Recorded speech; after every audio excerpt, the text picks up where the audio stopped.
Hello, everybody, and welcome to the Continuity Report for November 2nd, 2024.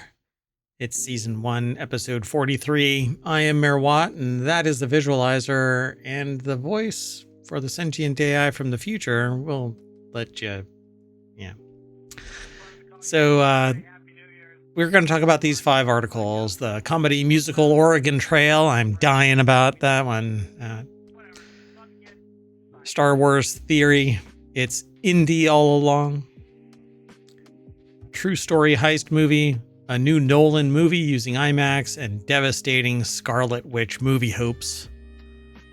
Dashed on the rocky shoals of reality.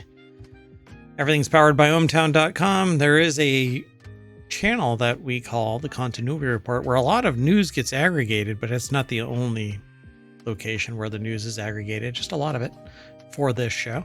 If you're interested, you can go over there, sign up, become a citizen, and you too can get all of the news, none of the noise. All the noise comes from Mayor Watt.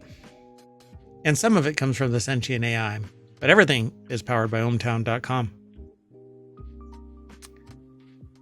Should be. Sometimes. Wow. You know what? We have an intro, but it did not fire because something is going on. Wow, I didn't even do that either.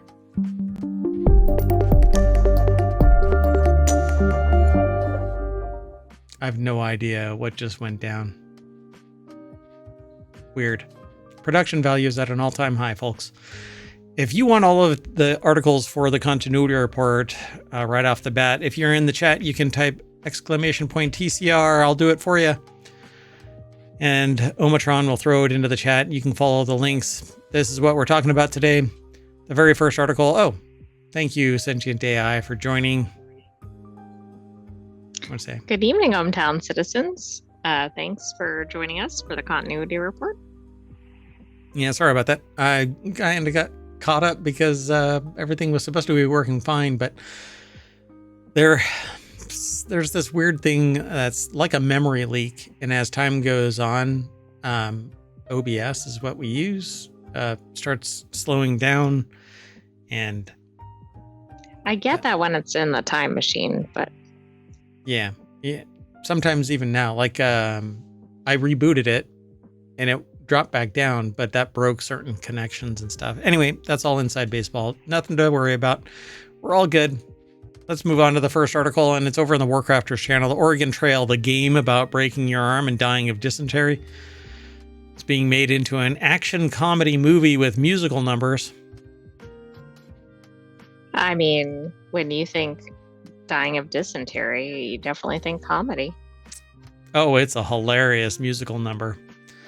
So the Oregon Trail, which Oregon Trail is as old as the internet. Man, I remember actually selling it on CD as an educational game from shelves where you could buy it, try it, and return it. Nowadays, you can buy it, try it, and return it within 2 hours. Otherwise, you can't. And now it's an app on various platforms and a game. And I've always liked the Oregon Trail. Well, the Oregon Trail is an educational video game that's about to become notorious for its brutal cruelty it inflicts on players as they attempt to make their way on a simulated trip to the west coast of the United States during the mid-1800s. And if you ever died of dysentery, you've played the Oregon Trail, and now for some reason it's being made into a live action movie with musical numbers in it. Andy Chalk over at PCGamer.com put the article together. I don't know why they say they predict fart jokes, but I'm not sure either. That has to be from Blazing Saddles. Do you get that from the headline? Oh. No, but like a comedy, action comedy with musical number thing, it's got to be like a Blazing Saddles reference. So if they don't mention Blazing Saddles in here, then I'll be disappointed. First things first, there are actually numerous Oregon Trail video games, correct, going all the way back to the mid-1970s, like I said, as old as the internet. It's a disparate lot. They do have one thing in common. bad news. So they talk about all of this stuff. This is the text version of the game. There are various iterations of it where they've got graphics, right? So you either die or have a heart attack or die of dysentery, and all of it is the same thing. Yeah, all of it seems kind of dire. Health very poor. Guess what? The news is not good. Here lies Andy, apparently. Pepperoni and cheese. It's all right. Anyway, having established that Oregon Trail is not an especially upbeat take on pioneer life, it sounds like the movie won't necessarily hew too closely to that aspect of the source material. While everything is still in the very early stages, The Hollywood Reporter, which is the source for this article, says the film will be an action comedy with a bit of musical bent in the vein of Barbie. Well, that was pretty musical. The screenplay is currently set to be written by Lucas Brothers and Max Reisman, while Will Speck and Josh Gordon are on board to direct and produce. Interesting. Okay, it says it's not related to Oregon Trail. Yeah, that looks like a horror movie, which is in fact not based on the zombie game that's based on the Oregon Trail, but instead emerged from a simple typo. I wonder how that pitch meeting went. Oh, yeah. Nor is there any connection to Oregon Trail, which looks very true to the source material, but is not a real film at all. Just a bit of YouTube fun. All right. So that's about the scope of this article. It references the jokes again. I don't know what that's. It has to be. It has to be to Blazing Saddles. Yeah. All right. Well, let's just keep on moving. You can only lead that horse to water so many times. So this next article is over in the Continuity Report. Genius Star Wars theory reveals how the galaxy far, far away is tied to Indiana Jones. Interesting crossover. Yeah, this is really interesting. Star Wars and Indiana Jones are the two most popular film franchises created by George Lucas, with a startling theory explains how their stories could be connected. Exhausted from Star Wars troubled production and worried the movie would be a flop, Lucas went on vacation to Hawaii with his friends and fellow filmmaker Steven Spielberg instead of attending the premiere. While there, Lucas pitched his idea for what would be eventually Indiana Jones in the first movie Raiders of the Lost Ark, which would be released 4 years later in 1981. The article is over at screenrant.com. Nathaniel Rourke put the article together. And it says, with the same incredible filmmaking and love for adventure serials that permeated the Star Wars original trilogy, it's easy to understand the fan overlap between both franchises despite the different genres. There have been naturally many times where Star Wars referenced Indiana Jones and vice versa, but the world-famous archaeologist may be more direct connection to the galaxy far, far away. So Star Wars has teased Indiana Jones' connection before, as well as connections to Earth. Must be in the literature then. I don't remember. Like in the comics or something? Yeah, I don't remember where this is actually. They say, while there's never been definitive confirmation that Star Wars and Indiana Jones take place in the same universe, there have been fun teases over the years. In Raiders of the Lost Ark, a hieroglyphic depiction of R2-D2 and C-3PO can be seen while Indiana Jones finds the Ark of the Covenant. Really? See, now I'm going to have to... I don't remember that. Most notably, Star Wars Tales number 19 includes a non-canon story called Into the Great Unknown by W. Hayden Blackman and Sean Murphy. After accidentally traveling at light speed to Earth, Han Solo is killed by Native Americans and his body is discovered hundreds of years later by Indiana Jones. So I didn't know about the hieroglyphs. I think that's interesting. And that sounds like that's in the actual movie. Interesting. I don't remember seeing that. I mean, the non-canon thing is a different matter. But...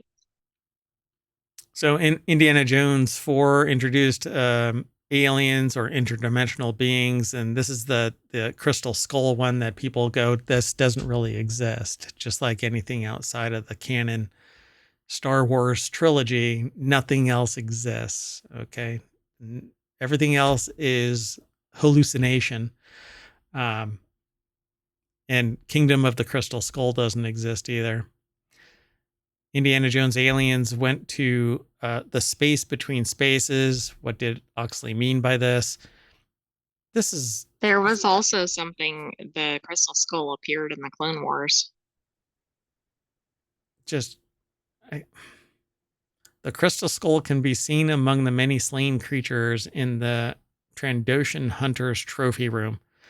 This is kind of like Aliens, where there's other stuff in the not in Aliens. What is the one with Arnold Schwarzenegger and the alien? Predator. So in Predator, in the ship, in one of the Predator movies, you can actually see the head from one of the mothers from Alien, the alien xenomorph. The skull is sitting on a shelf in Predator. So I guess there's a lot of crossover all over the place. Indiana Jones aliens went to the space between spaces. What did Oxley mean by this? So rather than being called spacemen, the aliens in Indiana Jones are labeled as interdimensional beings instead of going to space. Harold Oxley claims that they've been to the space between spaces, though he doesn't elaborate on what it means. Steven Spielberg has implied in interviews and behind-the-scenes material that this terminology was done so that the aliens wouldn't be too sci-fi for Indiana Jones. They were they were way too sci-fi for Indiana Jones. Right. Everybody was kind of like, oh my gosh, this is too much. It doesn't fit the story. Like, I have no problem turning it off, like my brain, and going, okay, it's just a movie. But some people were, this is so outlandish. It readily claims that aliens really exist and were happen to be sitting in a tomb. Apparently easily accessible to anybody who wanted to climb up a mountain. But all right. So Star Wars has introduced the world between worlds, an awfully similar name and concept to the space between spaces, the world between worlds. And could the world between worlds connect two galaxies? So it already connects points across space and time. So in the Clone Wars, it seems possible that these interdimensional beings could travel to Earth from the Star Wars galaxy. Because it says, this theory hinges on the world between worlds' ability to connect two galaxies, even one as far, far away as the Milky Way. However, given that Ahsoka Season 1 confirmed that the Force exists in other galaxies, it stands to reason that the world between worlds can access any time and place. Sure. I mean, okay, I think the Crystal Skull and then also the hieroglyphs, to me, are the most direct connections. Yeah, it was done with intent to, merge these two. The rest seems like a stretch, but it says realistically, it's unlikely that Lucasfilm would approve a canon story that definitively connected the two universes. While Ahsoka Season 2 may have characters return to the Star Wars galaxy by traveling through the world between worlds, its origin will likely be left a mystery. It also makes sense that the world between worlds to the Force gods of Mortis, since their statues appear on Paradia. Either way, the idea of the world between worlds being a gateway between Star Wars and Indiana Jones is a fascinating possibility. Yeah. Yeah, I'm trying to think. I mean, I do agree, probably fans of one are probably fans of the other. I think people get so worked up if they get too far removed. So I could see if they really started to explore this, that could crash and burn, perhaps. Yeah. Nobody buys into Kingdom of the Crystal Skull. They basically go, no, sorry, this is... like they don't like that at all. Yeah, So this they'd is have somebody's... to go to it from the Star Wars side. Yeah, and even then, it's just this anomalous little thing stuck in there that nobody really believes. Yeah, it's kind of interesting, but people buy into the idea of Jar Jar Binks being a Sith Lord, and apparently that was one of the intents. And then they said, no, don't do that. And they Right. went in a different direction. Well, also like Snowpiercer being a continuation of Willy Wonka. I love that. I love that. If you've never seen the trilogy, which is Wonka and then Charlie and the Chocolate Factory and then Snowpiercer, essentially Wonka runs out of the whatchamacallits, um, the The Oompa the Loompas? Oompa Loompas, yeah, the Oompa Loompas, and then has to start using children in the train that would perpetually go around the planet. It's just an amazing, fun story, but they say that it's not true. Somebody did like years long research and monitored this and kept on digging, and they say that Snowpiercer is not. But no, I am substituting my reality for reality. Let's keep moving them. Next article is over in the continuity report. Jared Leto, John Mulaney, Lupita Nyong'o, team for true story heist movie from Spider-Verse director Lunik Heist. A new movie from director Kemp Powers has assembled an all-star cast.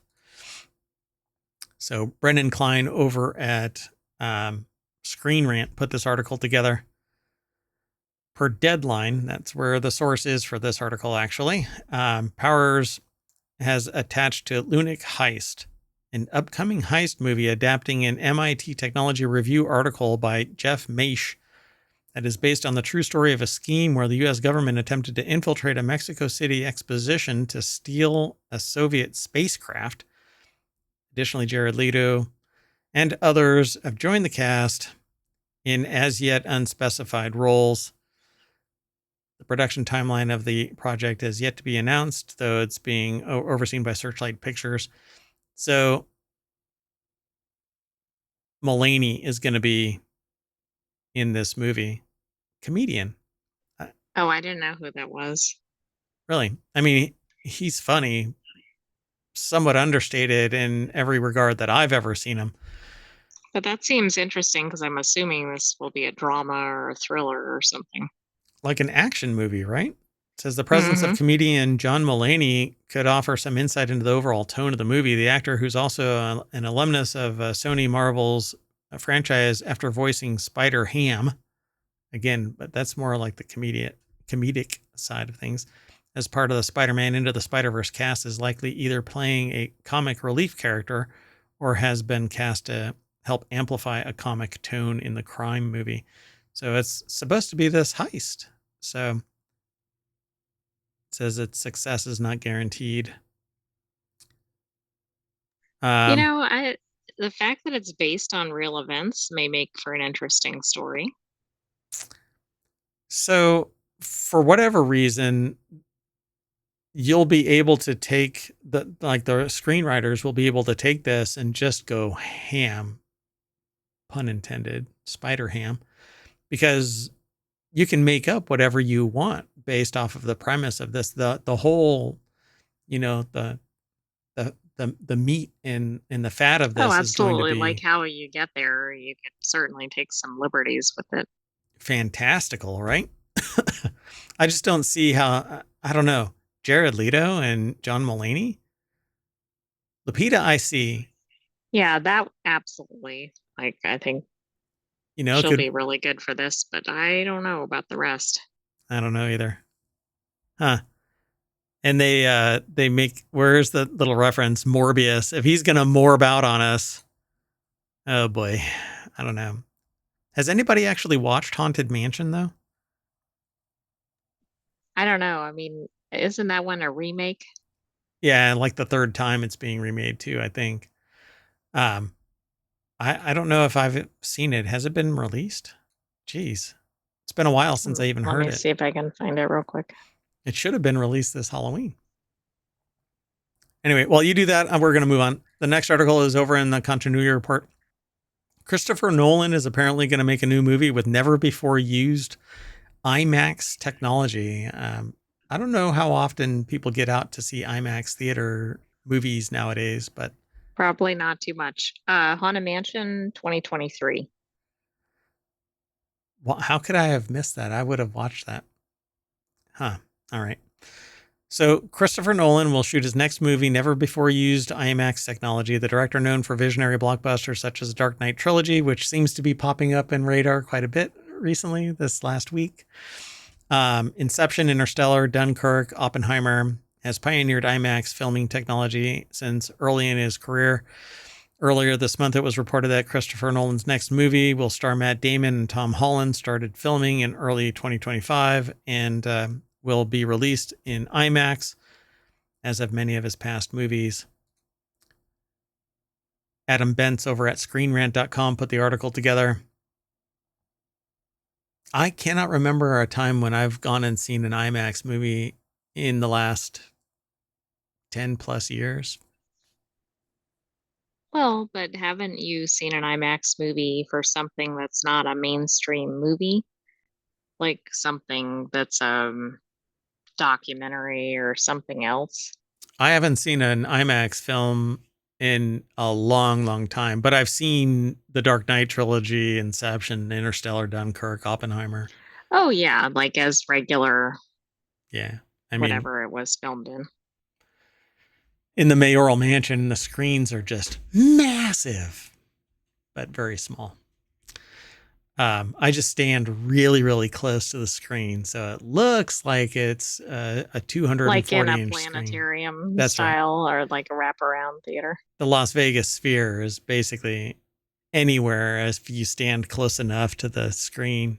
And the new monitors are curved, right? So Oh, there you go. Yeah, actually, maybe get two of those, stand between them, and it'll be a lot cheaper. exactly. You don't even have to go to Vegas. So now during quarterly earnings call, IMAX CEO Richard Gelfond revealed that Nolan will shoot his new movie with never before used IMAX technology. And Gelfond added that their teams have been developing this technology over the past year. They make the comments below in this article. You can follow the link over to the article on Screen Rant, but it says it continues a career trend. In 2008, The Dark Knight was the first major motion picture to be shot with high-resolution IMAX cameras. The technology was previously reserved for documentaries. I think a documentary may have been the last one that I actually saw, had to have been like back in Southern California when I was in Southern California. So Warner Brothers was hesitant to approve the use of IMAX cameras because they were large, unwieldy, expensive, though Nolan insisted that they were necessary to convey the expanded scope and scale of The Dark Knight. And they've continued to utilize it. So Oppenheimer was the first movie ever shot on black and white IMAX film. Probably was less expensive. Oh, right. Well, and Nolan is known for kind of pushing the envelope on film, so this should be interesting. And then they talk about their particular take on it. So I'm sure that it's going to be pretty amazing to see it in IMAX. It's just because the range of it, it's such a massive film that the scenes are beyond what you would normally expect. So they wrap around you. If you've never gone to an IMAX theater, you need to go and just watch something in IMAX.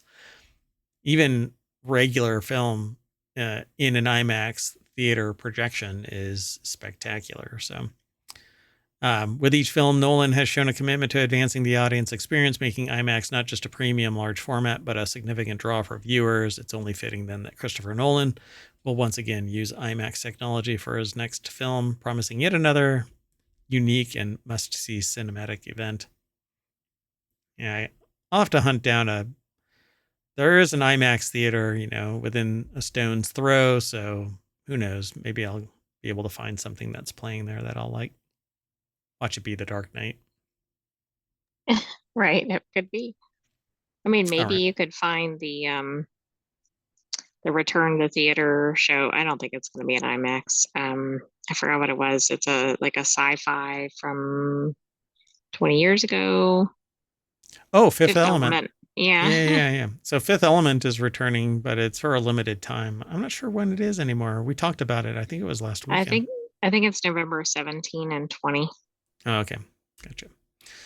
All right, let's go on to our last article. The last article is over in the continuity report. Marvel just subtly revealed something devastating for your Scarlet Witch movie hopes. Okay, I am going to activate this because I don't know what's going to happen.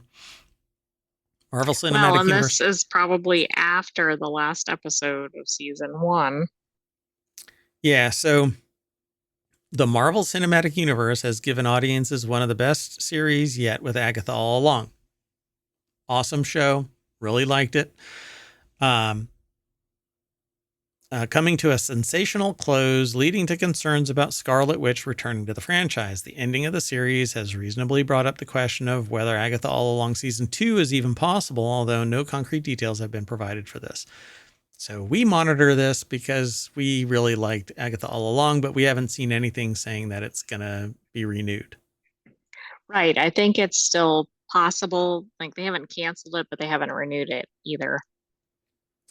So still Agatha All Along's ending is also a kind of beginning, and there is certainly more stories planned in the Marvel Cinematic Universe that will follow the stories set here. If you've never watched Agatha All Along and you intend to, what I'm about to say will spoil it for you. So until that goes away, Well, don't that's going to unmute. be probably the whole article, I think. Well, we'll see. So, um, Carlise Wild, I think it is, put the article together. I don't know if I'll be able to actually keep reading. Let's see. Doink, doink. Is it going to let me? I don't know. They may. Oh, yeah, it did. Oh, okay. So I'll just come right out of the gate and say it. At the end of Agatha All Along, there are two people walking away nearly hand in hand. A third person got away, but that's because they theoretically solved all of the problems and uh, how did they answer that? When you get to the end of the road and you successfully solve whatever it is that's stopping you from leaving, you get your prize and you blip out. And so one person did that. Everybody else met their demise. And two people, Agatha and the teen, walk away. And theoretically, they're going to find somebody else. But I just don't know. So where are they going to go? Yeah. Am I echoing? I feel like I'm echoing. I think in this last article, but I don't know why something would have changed. Yeah. I guess we'll find out. I don't know. But nobody in chat has said anything. So anywhere, but we'll see. So the finale of Agatha All Along had plenty of Easter eggs, references for audiences who paid. Let me see something. No, see, I can't do that because that would actually block you. We'll see. I guess I'll check it out in post. So while Scarlet Witch did not appear in the episode, her voice from WandaVision was heard in a scene where Billy remembers the end of Westview. So why there's hope for a solo Scarlet Witch MCU movie, I don't see that happening. At least not with the person that everybody thinks, Elizabeth Olsen as the Scarlet Witch. I just don't see that happening, but I guess we'll I see. agree. That doesn't seem likely given the end of the season. So, um, Agatha Harkness turns into something. And so, again, the So spoiler she is could still there. continue. She can continue. Right. There could be a season 2 quite easily. Maybe Scarlet Witch is in the same position, but in a different dimension. And considering they are theoretically the most powerful MCU superhero, anti hero, whatever you want Well, to define her right. as. And in MCU, you really never know the true status of a character, right? Yeah. And like they say here in the article, there's a hint that maybe Billy Maximoff is going to be the Scarlet Witch replacement. I don't know if he really commands that much on the screen, but I guess we'll see what happens. It's all about the writing, right? So the relationship between Ghost, Agatha, and Billy that was set up at the end of Agatha certainly points towards future stories because they walk off literally hand in hand to go and find Tommy. Right. So, yeah, this is going to be quite interesting. I won't go into the rest of this. We're running right on time anyway, so we'll just end here because nothing we can say is actually going to do much, and speculation is fun, but nothing has been said about the Scarlet Witch's return. If Billy is actually going to be the new embodiment of Wanda, I don't think his magic wasn't red, right? It wasn't scarlet. It wasn't red. No. I don't remember. It was blue. Yeah. And Agatha's is purple, and they even refer to it as getting her purple back. And they go into the history of Agatha Harkness, how she got all of her power and all of that kind of stuff as well. So I guess we'll have to wait and see what goes on. But they leave deciding to go and find the lost brother who may or may not have taken over the body of somebody who died. Right. That is true. So is he a zombie? I don't know. I don't know. There's too many possible avenues. Oh, so now I know what's going on here. Dunk. Sorry, I'm going to have to do something. I have to do it manually, folks. At any rate. So let's call it a night. We'll bow out. And tomorrow we will have another set of shows. Sorry, things just broke. Yeah. So tomorrow we'll have another set of shows, non sequitur news, technology today, four-wheel tech. And also Warcrafters before those other two. And Warcrafters is the first one. But those are all 30-minute shows. We cover 5 articles. They are weekly shows. So we kind of distill a week's worth of news that we aggregate down into 5 articles for those specific topics. Anyway, we're done. Let's go and cast a spell that will bring us back to the front page of the continuity report over at ohmtown.com. Go over there, become a citizen, and you can filter through all the news as well. You can even let us know that you want to submit an article. You can submit your own article right there. We'll evaluate it and include it into the show. And we'll put our spoiler alert up if necessary. We'll just leave it there in perpetuity. I was just about to remove that because it's still sitting there. Okay. Well, the whole show is over now. So you can unmute if you're still muted. Anyway. Well, that's it, folks. We're out of here. See you later. You want to say bye? Good night, hometown citizens. Thanks for joining us for the continuity report. We'll have another episode of that next week. Okay. But come back tomorrow. Bye, everybody.